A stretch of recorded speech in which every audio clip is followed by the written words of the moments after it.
Block buster స్పీచ్ని మరొకసారి ఇవ్వడానికి బండ్ల గణేష్ గారు వచ్చేస్తున్నారు.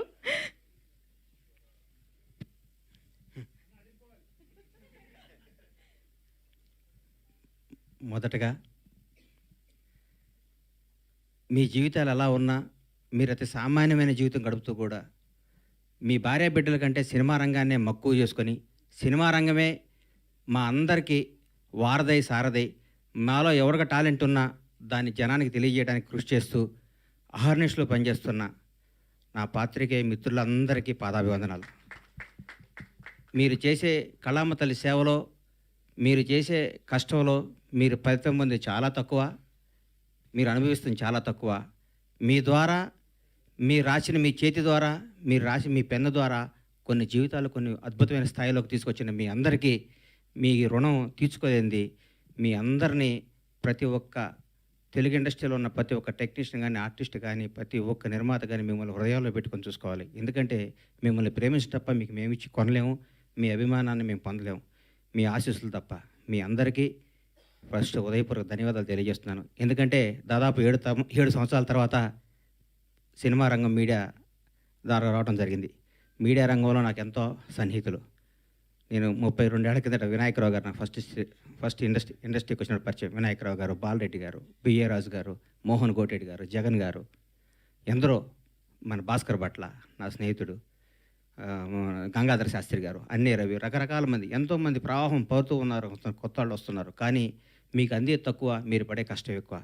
మీ విలువ తీర్చుకోలేంది, మీరు చేసే శ్రమకి వెలకట్టలేంది. మీ అందరికీ హృదయపూర్వక ధన్యవాదాలు. గబ్బర్ సింగ్.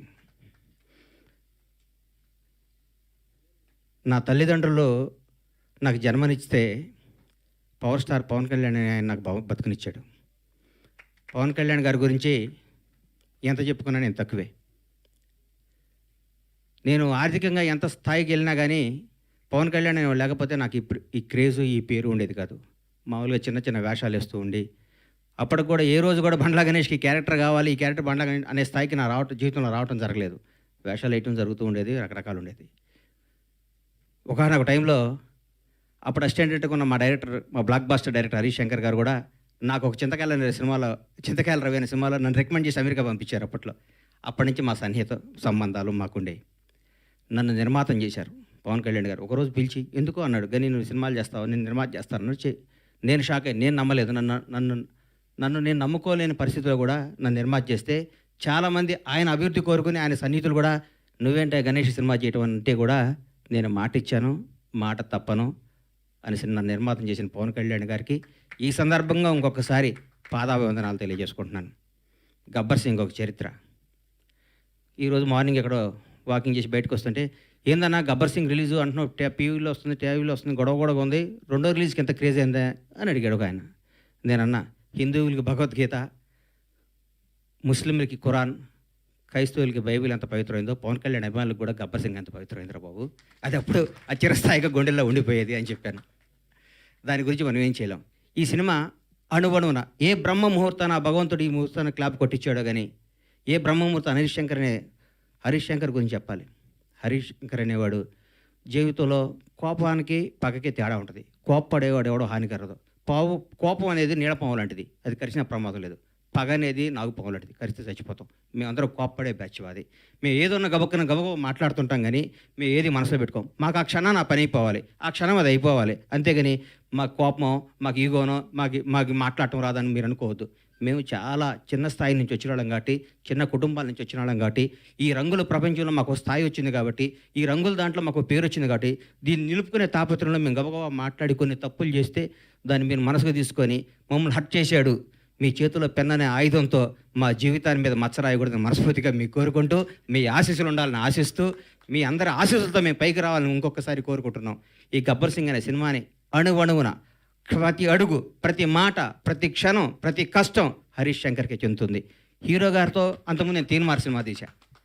హీరో గారు ఎవరేం చెప్తే చేస్తాడు, పాపం నమ్మితే వదిలేస్తాడు. గబ్బర్ సింగ్ అనే చిత్రాన్ని హరీష్ శంకర్ ఏం చెప్తే చేద్దామని ఫస్ట్ డే నాతో చెప్పాడు. బాబు నేను షర్టు గుండీ లిపితే పోలీసు అడిగిపోతాడా అని అడిగాను నేను ఒకరోజు. నీకెందుకురా, నువ్వు దూరం కూర్చో అనేవాడు నన్ను. ఆయన ప్రతి ఒక్కటి అంత గొప్ప సినిమా. 12 సంవత్సరాల కెరీర్లో ఆ ప్రయాణంలో ఒక్కొక్కళ్ళు మల్లెపూలు ఇస్తే కొంత తల్లో పెట్టుకుంటే కొంత ఎక్కడో పెట్టుకుంటారు. హరీష్ శంకర్ని వాడుకునేవాడికి తెలుస్తుంది హరీష్ శంకర్ పవర్ ఏంటో. వాడుకోనేవాడు ఎక్కడో పెట్టుకుంటే మనం ఏం చేస్తాం దానికి. ఇప్పుడు మల్లెపూలు ఉంటాయి, కొందరు తల్లో పెట్టుకుంటారు, కొందరు దేవుడి దగ్గర పెడతారు, కొందరు ఇంకెక్కడో పెడతారు. మా హరీష్ శంకర్ అనే ఒక డైమండ్ని ఎక్కడో పెడుతున్నారు.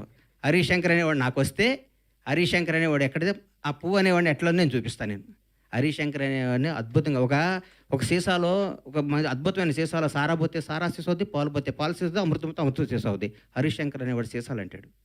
ఆ సీసాలో అద్భుతమైన సినిమా కథ చేసుకుంటే హరీష్ శంకర్ తెలుగు ఇండస్ట్రీలో రాబోయే 25 ఏళ్ళు డైరెక్టర్గా నంబర్ 1గా ఉంటాడు. నాకు తెలుసు హరీష్ శంకర్ అంటే ఏంటో. నాకు తెలుసు. పవన్ కళ్యాణ్ గారి గురించి ఏం చెప్పమంటారు, ఎందుకు చెప్పమంటారు, ఎన్నేం చెప్పమంటారు. ఒక గొప్ప మానవత్వం గల వ్యక్తి, ఒక నిజాయితీ గల నిబద్ధత గల వ్యక్తి, నీతివంతుడు. తన కోసమే కాదు, తన బిడ్డల కోసమే కాదు, తన బిడ్డల కోసం, తన కుటుంబం కోసం అంటే సంవత్సరానికి ఒక సినిమా చేసుకుంటూ ఎవరిని కలపకుండా 6 నెలలు ఇక్కడ, 6 నెలలు ఫారిన్లో, 6 నెలలు జనానికి కనపడకుండా నెలకు 10 రోజులు షూటింగ్ చేసుకుంటూ సంవత్సరానికి భారతదేశంలో ఏ నటుడు పొందనంత అత్యధిక రెమ్యునేషన్ పొంది కూడా హాయిగా బతకగల కెపాసిటీ ఉన్న పవన్ కళ్యాణ్ ఈరోజు జనం కోసం కుటుంబాన్ని వదిలేసి, పిల్లల్ని వదిలేసి, తన సుఖాలను వదిలేసి, అన్నీ వదిలేసి అహర్నిశలో పోరాడి 10 సంవత్సరాలు, దాదాపు 10 సంవత్సరాల పాటు, 10-12 సంవత్సరాల పాటు ప్రజల కోసం పోరాడి ఈరోజు ఒక స్థాయిలో ఉన్నారు. నేను పూర్తి స్థాయిలో ఉన్నాను నేను చెప్పను, ఎందుకంటే నేను ఆయన ఎక్కడో ఊహించుకున్నాను. అది అవుద్ది, ఆయన రోజు నేను మాట్లాడతా. పవన్ కళ్యాణ్ ఒక నిబద్ధత గల వ్యక్తి, నిజాయితీగా బతికే మనిషి, నీతిగా బతికే మనిషి. నన్ను ఒక ఆయన, అరే హీరో పవన్ కళ్యాణ్ గారు ముఖ్యమంత్రి అయ్యారు కదా, ఒక చిన్న పని చెప్తా అన్నాడు. నేను పైనుంచి కింద చూశాను. నన్ను కొడతాడు నాయన, మనం కొందరిని దూరం నుంచి చూడాలి, కొంత దగ్గరికి వెళ్తాను ట్రై చేయకూడదు, మనకు అనవసరం అవన్నీ, ఆయన ఎప్పుడు పిలిస్తే వెళ్తాను వదిలే అని చెప్పాను. అట్లాంటి పవన్ కళ్యాణ్ గారితో గబ్బర్ సింగ్ లాంటి సినిమా తీయటం, దాన్ని రిలీజ్ చేయాలని 1 year బ్యాక్ నేను, నా మిత్రుడు మర్చిపోయాను. ఈ గబ్బర్ సింగ్ అనే సినిమాని ఎట్లా రిలీజ్ చేయాలంటే దీన్ని హీరో గారిని నాకంటే ఎక్కువ ప్రేమించేవాడు ఎవరున్నారు. ప్రేమించి ఈ సినిమా రిలీజ్ చేయాలి, ప్రేమించి ఈ సినిమా డైరెక్ట్ చేశాడు హరీష్ శంకర్, ప్రేమించి సినిమా తీశాను నేను, ప్రేమించి అద్భుతంగా మ్యూజిక్ చేశాడు దేవిశ్రీ ప్రసాద్. ప్రతి ఒక్కళ్ళు, రమేష్ రెడ్డి గారు కానీ, సతీష్ కానీ, ఆ కోడైరెక్టర్లు కానీ, మా బాబీ కానీ, రామారావు గారు కానీ, ప్రతి ఒక్కళ్ళు ఈ సినిమాకి, మా విజయ్ కానీ డైరెక్టర్ అయ్యాడు విజయ్ కానీ, ఒక్కళ్ళు కాదు, మా హనుమంతరావు గారు కానీ, మా సుబ్రహ్మణ్యం కానీ, మా అయ్యప్ప కానీ, మా ప్రొడక్షన్ కానీ, మా టీం, మా శ్రీనివాస్ గారు కానీ, ప్రతి ఒక్కళ్ళు ఈ సినిమా ఇది కొట్టాలి సార్, ఇది కొట్టాలి, ఇది పండగ. ప్రతిరోజు మా ఇంట్లో ప్రతి షూటింగ్ అంటే పండగ జరిగే షూటింగ్. ఈ షూటింగ్లో హీరో గారు గుర్రం నుంచి పడబోయాడు. ఇక్కడ మన అది ఎవరన్నది గుజరాత్లో. షాక్ అయిపోయాను నేను, కింద పడితే ప్రాణం పోయేది. ఆ రోజు పవన్ కళ్యాణ్ గారికి ప్రాణం పోయేది. మాకు తెలియదు ఆ గుర్రం మా మాట ఉంటుందని. డైరెక్టర్ ఉన్నాడు, నేనున్నాను, గుండె ఆగిపోయింది. ఆ రోజు పొరపాటున ఎన్ని ప్రమాదాలు తట్టుకున్నామండి ఈ సినిమాలో, ఎన్ని ప్రమాదాలు. ఎంత కష్టపడ్డాడండి హీరో గారు. డైరెక్టర్ ఏం చెప్తే చేయమన్నాడు, ఏం చెప్తే చేశాడు. ఏం జనం దీనికి బ్రహ్మరథం పట్టారు. పవన్ కళ్యాణ్ కడుపు నిండా ఒకే రోజు బిర్యానీ, చికెన్ బిర్యానీ, మటన్ బిర్యానీ అన్ని కలుపుకొని కడుపు నిండా నిద్రపోయిన ఈ సినిమాని ఈ విధంగా రిలీజ్ చేయటం నా అదృష్టం. మా సత్యనారాయణ గారికి, ఈ సత్యనారాయణ గారిని ఎందుకు ఎన్నుకున్నానంటే, జనసేన నాయకుడు ఆయన. పవన్ కళ్యాణ్ గారిని నాకంటే ఎక్కువ అభిమానించేవాడు, పవన్ కళ్యాణ్ గారిని నాకంటే ఎక్కువ ఉన్నత స్థాయిలో చూడడానికి గొడవ కూడా చేసేవాడు. అట్లా టైం చేతిలో ఈ సినిమా పెడితే అద్భుతంగా ఉంటుంది. ఈ సినిమాని ప్రతి ఒక్కరూ ఈరోజు రిలీజ్ అయిందనే విధంగా చూసే విధంగా ఈరోజు ఇంత క్రేజ్ రావటం అంటే, గబ్బర్ సింగ్ రిలీజ్ అప్పుడు ఎన్ని ఫోన్లు వచ్చినా అన్ని ఫోన్లు వస్తాయి, నాకు టికెట్లు అని. నేను థియేటర్లకు ఫోన్ చేసిన టికెట్లు, సార్ ఇది సెకండ్ రిలీజ్ అని మేము ఆల్రెడీ అన్ని పెట్టేస్తే మొత్తం అయిపోయినాయి సార్, మాకే టికెట్లు లేవంటున్నారు వాళ్ళు. నేనేం చెప్పాలి, నాకు అర్థం కావట్లేదు. థియేటర్లు పెంచుతున్నాం, అద్భుతంగా చేస్తున్నాం. ఇది సినిమాని ఇంకొకళ్ళు రిలీజ్ చేయాలంటే కూడా గబ్బర్ సింగ్ అంత కలెక్షన్ రావాలని అనుకొని రిలీజ్ చేసే స్థాయిలో ఉంటుంది ఈ సినిమా రిలీజ్. ఏ సినిమా రిలీజ్ గబ్బర్ సింగ్లా కలెక్ట్ చేస్తండి అని ఏ సినిమా అయినా ఈరోజు తెలుగు సినిమా రంగం, భారతదేశంలో తెలుగు సినిమా రంగం వైపు చూస్తున్నారు. ఒకప్పుడు బాంబే అనేవాళ్ళు, తమిళనాడు, చెన్నై ఎట్లా అనేవాళ్ళు. ఈరోజు ఇండియన్ మొత్తం, ఒక రాజమౌళి, ఒక సుకుమార్, ఎంతోమంది, ఒక మన నాగశ్విన్, అద్భుతమైన డైరెక్టర్లు మన ఇక్కడి నుంచి వెళ్తున్న. భారతదేశం మొత్తం తెలుగు వాడిని చూసి తెలుగు నిర్మాత, తెలుగు డైరెక్టర్, తెలుగు యాక్టర్ని గర్వంగా చూస్తున్న స్థాయికి వస్తే, ఈ రంగంలో నేను 7 సంవత్సరాల సినిమా తీయడం చాలా బాధ అనిపిస్తుంది. నేను తప్పు చేశాను, నన్ను క్షమించాలి. నేను సినిమాలు తీస్తా, నేను సినిమాల్లోనే పుట్టాను, సినిమాల్లోనే ఉంటాను. సినిమానే నా వ్యాపకం, సినిమానే నా జీవితం, సినిమానే నా ఆశ. బ్లాక్ బాస్టర్ల సినిమాలు తీస్తా, బ్లాక్ బాస్టర్స్. ఇండస్ట్రీ మొత్తం బండ్లా గణేష్, పరమేశ్వర ప్రొడక్షన్స్ అంటే ఏంటో మళ్ళీ చూపిస్తానికి అదే సంకల్పంతో బతుకుతానని మీ అందరూ ఆశీస్సులు కావాలి, మీ అందరూ అభిమానం కావాలి, మీ అందరూ ప్రోత్సాహం కావాలి. ఎక్కడెక్కడ నేను చిన్న తప్పులు చేస్తే నన్ను క్షమించి నన్ను రెక్టిఫై చేయాలి, కానీ దాని మీద రాయకూడదు మీరు. అది నా విన్నపం. ఎందుకంటే వీడు దొరికాడని రాస్తారు, అది నా విన్నపం. అందుకే థ్యాంక్ యూ. మళ్ళీ పెద్ద ఈ సినిమాకి వచ్చే కలెక్షన్స్ బిత్తరపోయే విధంగా ఉండాలని మనస్ఫూర్తిగా కోరుకుంటూ, ముఖ్యంగా పవర్ స్టార్ అభిమానులకి మనందరికీ నేను చెప్తున్నా, ఇంతకుముందు పవర్ స్టార్ పవన్ కళ్యాణ్ గారు మనం ఏం చేసినా పవన్ కళ్యాణ్ అభిమాని ఎగిరినా ఒక న్యూసే, తగ్గిన న్యూసే. ఇప్పుడు నేను చెప్తున్నా, గౌరవ ఆంధ్రప్రదేశ్ రాష్ట్ర ఉప ముఖ్యమంత్రి, జనసేన నాయకుడు, ఈరోజు భారతదేశాన్ని పరిపాలిస్తున్న ప్రభుత్వంలో ఒక కీలక పాత్ర పోషిస్తున్న మహోన్నత వ్యక్తి.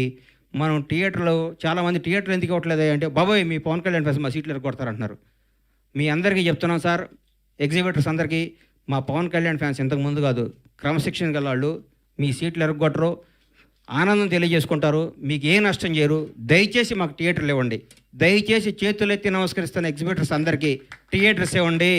పవన్ కళ్యాణ్ ప్రతి ఒక్క అభిమాని సెప్టెంబర్ 2వ తారీఖు నాడు ఉదయాన్నే గుడికి వెళ్తాడు, 11 థియేటర్కి వెళ్తాడు. ఇది కన్ఫర్మ్. గుడికి వెళ్ళి పవన్ కళ్యాణ్ 100 ఏళ్ళు బతకాలనుకుంటారు, థియేటర్కి వచ్చి పవన్ కళ్యాణ్ ఉత్సవాలు చూసుకుంటారు. ఈ రెండింటిని మాత్రం మీరు మమ్మల్ని నిరుత్సాహపరచొద్దు. దయచేసి ఆంధ్రప్రదేశ్లో ఉన్న, తెలుగు రాష్ట్రాల్లో ఉన్న ప్రతి ఎగ్జిబిటర్కి చేతులెత్తి నమస్కరిస్తే రిక్వెస్ట్ చేస్తున్నా, థియేటర్ ఇవ్వండి. మీ థియేటర్ పవన్ కళ్యాణ్ ఫ్యాన్స్ తరపున, పవన్ కళ్యాణ్ అభిమానుల తరపున, ఒక అభిమానిగా, పవన్ కళ్యాణ్ భక్తుడుగా నేను మీ అందరికీ మాటిస్తున్నాను, మా వాళ్ళు థియేటర్లు ఎరగొట్టరు, థియేటర్లు ఆగం చేయరు.